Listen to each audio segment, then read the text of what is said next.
Today's discourse is a continuation on the topic of awakening. So, awakening is really a matter of self discovery. Awakening is available to every single person on this planet. So, it's not limited to a particular race or nationality or sex or age. It really has no limitations at all. It is a personal choice for whoever wants to be awakened to embark on this path of self discovery. And because it's a path of self discovery, this necessarily means that there are many different paths. There is no one right path for any particular person. In other words, there are many paths up the mountain. Another thing to keep in mind is that no one can make you awakened. So you have to follow your own path. You're the one that has to put in the time and the effort to be on that path to go up the mountain. Nobody can do it for you. Certainly there are teachers and masters and gurus that can help guide you, but you yourself must take responsibility and take action if this is something that you truly desire. Over the past several weeks, the ministers here at the Spirit of Lotus have given a number of discourses on awakening. And what I would suggest is that a lot of the information provided in these discourses are guideposts for what you can do. I would analogize it to the North Star. So the North Star is a guidepost, right? It can be used by any number of different travelers. It can be used by people sailing on a ship in the oceans. They can use the North Star as a guide. It can be used by people driving on the highway if their GPS is not working. It can be used by hikers in a forest. It can be used by people on a raft on a river. The point here is that although the North Star is a guidepost, it does not dictate the path for you. It is not telling you how you must proceed in the direction that you want to go. That is a personal choice. So if awakening is a matter of self-discovery, then you must know yourself in order to be awakened. And in order to know yourself, you must go within. There is no way that you will know yourself by looking to the outside for answers. A lot of the difficulty that people run into in their lives is that they're looking to other people to tell them how to act, how to behave, how to dress, who to marry, what job to have, basically how to be.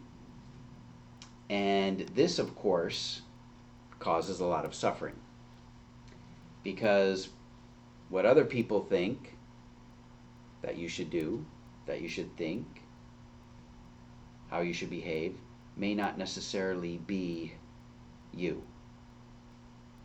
There is a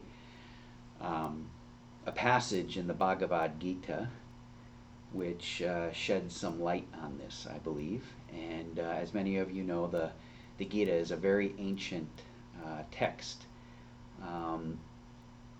really known throughout the world, and is one of the religious texts of the Hindu faith. In any event, what the Bhagavad Gita says about this is, it's better to be your imperfect self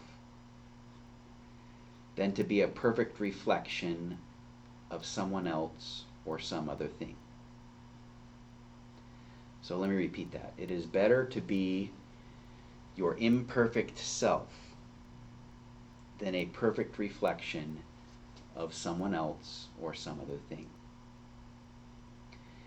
So really what this passage from the Gita is telling us is that you should be you.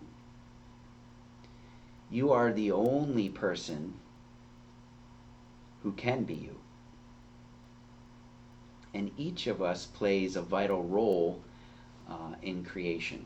We've said this many times here at the Spiritual Lotus, but if you think of creation as this great tapestry, each one of us is a stitch in that tapestry. Each one of us is of so vital importance that if that singular stitch is removed, the tapestry starts to unravel and unfold and fall apart. So only you can fulfill your divine destiny. Only you can do what is necessary to be done during your lifetime. There's a cliche, which I'm sure we've all heard of, and that is, physician, heal thyself. And I bring up this cliche because it's talking about going within. As a physician, you can't be a healer of anyone until you have gone within and healed yourself of all obstacles, of all perceived imperfections, of anything that you feel is limiting your ability to be one with God. So one example of this, of course, is the Christ. We could argue that he was a perfect healer, correct? Did the Christ go to medical school? No. Did he train in any particular medical field? No. So how was it that he was this perfect healing channel? Because the Christ knew exactly who and what he was. He knew that he was the Son of God. He knew that he was a co-creator. He knew that he was not separate from anyone or anything that exists in this universe. And because he was not separate, he could look at another individual and know exactly why they had a particular disability or illness or sickness, and knew exactly how that disability or illness or sickness could be healed. And he had, because of this self-awareness and this knowledge and this love, the ability to heal immediately and perfectly. We all have this same ability if we truly knew who and what we are. As I mentioned in an earlier discourse, we are all Buddhas from the very beginning.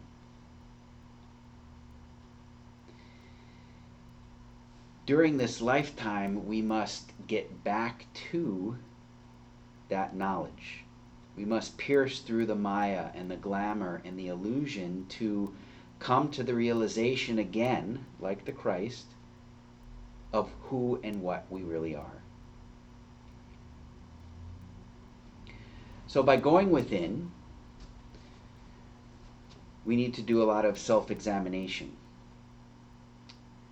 Do we believe that we are this human body, that we are this shell, that this is the beginning and the end of us, so that we are born at some point and we die at some point, and once our physical body is dead, that's it?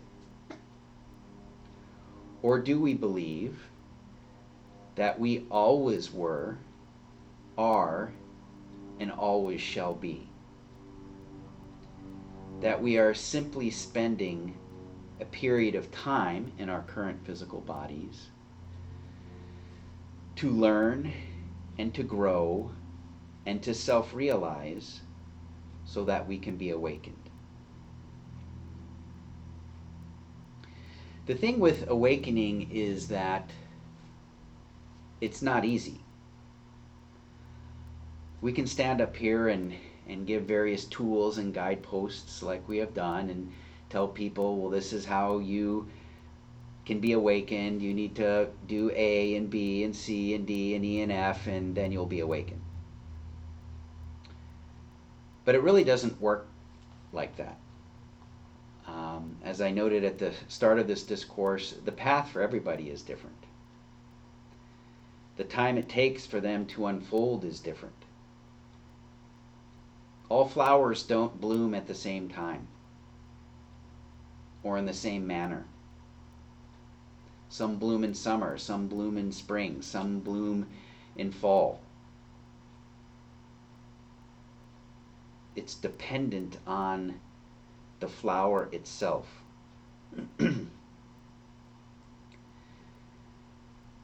There are a number of things we can do during this process of awakening. So as we're going in and learning about ourselves and who and what we are, there are some things that we can do on the outside that are of assistance, that can make the path a little bit easier and a little bit less full of obstacles. In the last discourse, we talked about the 5 precepts of Buddhism, and those are things that we can all do. What we'd like to talk about right now, though, are just some general things that we can all do that makes our path a little bit easier. So one thing is we can make a choice. We can commit to being happy and joyful. The true arbiter of whether you are happy and joyful is you. No matter what your circumstances are in the world, whether you're rich or poor, whether you have a lot of friends or don't have a lot of friends, whether you're married or not, whether you have kids or not, what job you have or don't have, we choose how to react to those things in our lives. We can choose to be sad and depressed and anxious and fearful and angry and jealous and envious. If we make that choice, however, think about the great obstacle that we have now created on our path to self-awareness and awakening.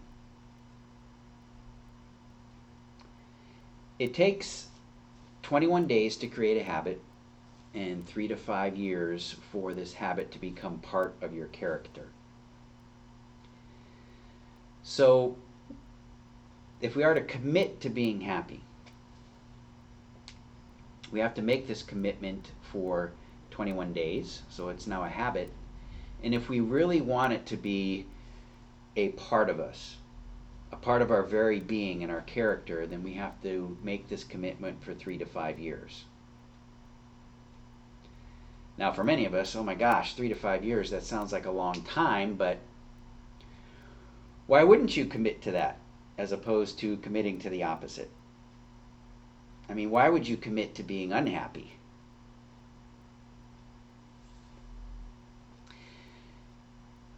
There's actually studies that show a lot of people that we would consider are in third world countries and underprivileged, no opportunity,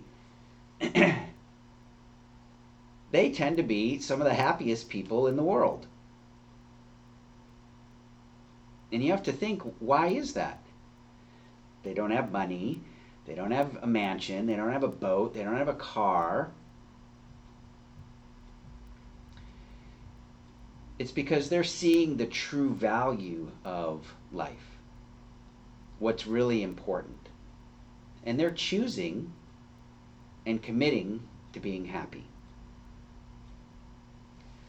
So that's one thing we can do. Some other things we can do are commit each and every day to seeing one good thing in somebody that you despise or think poorly of. Maybe there's not somebody that you despise, but if there's a person you do not respect, do not think well of, then wake up and during that day think of one good thing about that person. One positive thing. The reason we need to do this is everything in the world around us, as we've talked about before, is a reflection of ourselves. So if you're seeing something you don't like in another person, you have that in yourself, in some form or another.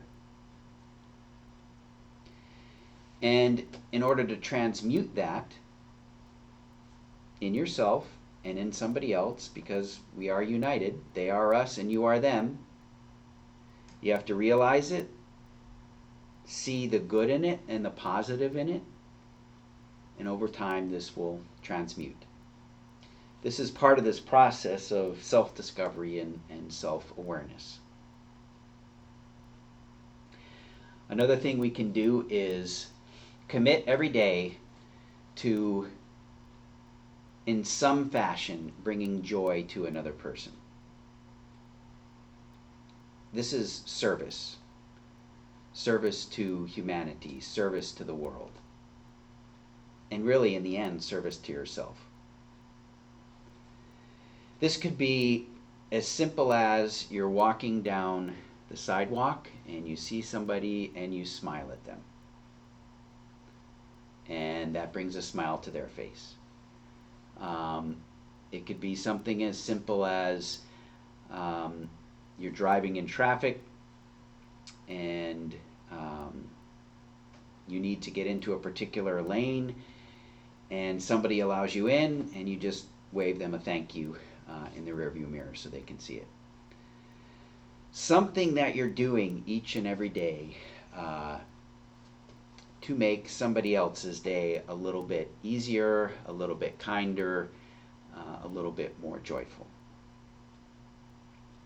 Some of these other things that we can do, again, as we're working on self-discovery so that we can become awakened, is think positively.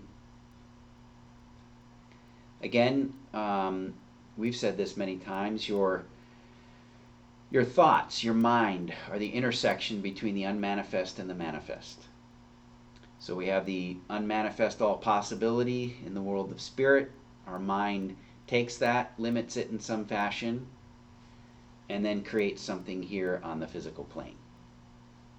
So if you want everything on the outside of you to be good and positive and joyful and loving, it starts with your mind. Think positively. Speak positively. Do not gossip about people. If you have something that needs to be said to somebody, say it to their face.